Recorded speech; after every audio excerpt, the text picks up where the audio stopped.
Doctor doctor Asim से हम पूछना चाहेंगे, अगर आप थोड़ा सा हमें बताएं कि यंग एज में स्ट्रोक के क्या प्रिवेलेंस है और उसको किस तरह से आप मैनेज करते हैं।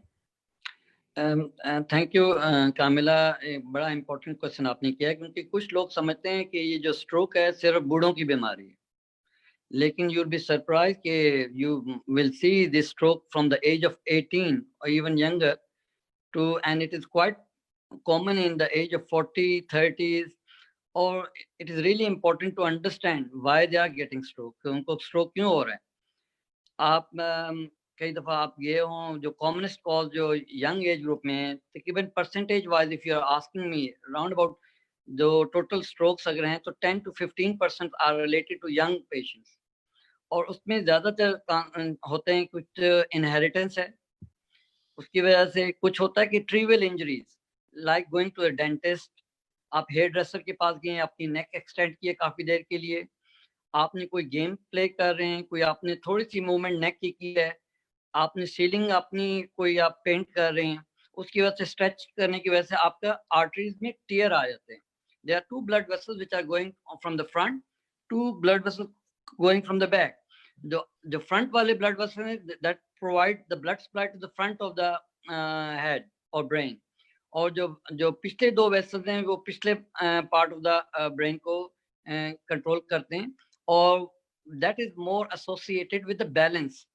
कई दफा होता है कि यंगस्टर्स स्ट्रेच किया है, कोई गेम खेल रहे हैं, कोई पेंटिंग कर रहे हैं, उसकी वजह से उनको टीयर आ गया, और दिस इज रियली इंपॉर्टेंट। वो उन्होंने थोड़ी देर के लिए डिजी फील किया, लेकिन एक हफ्ते के बाद उनको प्रॉपर स्ट्रोक हो जाता है। It is really important the dizziness को लाइटली ना लिया जाए। Dizziness is really important. अगर डिजीनेस है, make sure you should be seeing your stroke physician first, because dizziness के और भी बहुत कॉजेज हैं, जैसे ईएनटी से रिलेटेड है, अगर ईयर में वैक्स है या ईयर इन्फेक्शन है, लेकिन अगर ईयर के सिम्टम नहीं है तो दैट्स व्हाई जो हैदर ने कहा है कि be fast is a new tool for ambulance people to rule out दो sort of posterior circulation stroke. तो यंगर एज ग्रुप में this is one of the cause, और मिडिल एज ग्रुप में irregular heartbeat is another cause, which we call atrial fibrillation. As we are growing old, anybody above the age of 40, there are chances that by the time in their life, there would be 25% chances they will get irregular heartbeat, which is called atrial fibrillation. Atrial fibrillation में heart जो होता है properly pump नहीं करता, वो Flutter करता है और इरेगुलरली मूव करता है इस तरीके से, और क्लॉट बनता है हार्ट के अंदर, and these clots are bigger and they bigger and they cause a bigger stroke. अगर ये किसी को पल्पिटेशन है, इरेगुलर हार्ट बीट है और हाइपरटेंशन है या डायबिटीज है, इट इज रियली इंपॉर्टेंट कि उनके जीपी के पास जाएं, ईसीजी करवाएं, चेक करें उनको एट्रियल फिब्रिलेशन ना हो। उनके जीपी चेक करेंगे कि उनको रिस्क स्ट्रेटिफाई करेंगे, then they will need a blood thinning medication.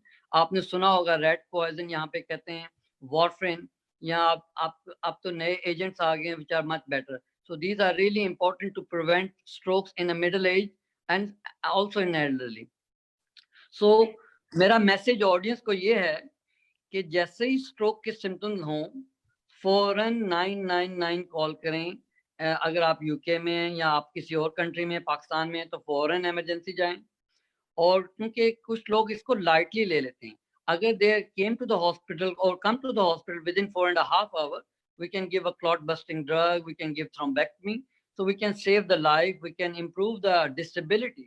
तो अगर इस प्रोग्राम के थ्रू हम ये सिर्फ एक मैसेज दे दें, जैसे ही कोई सिम्टम्स आपको फालिज के लगें तो फौरन 999 कॉल करें, डोंट टेक इट लाइटली।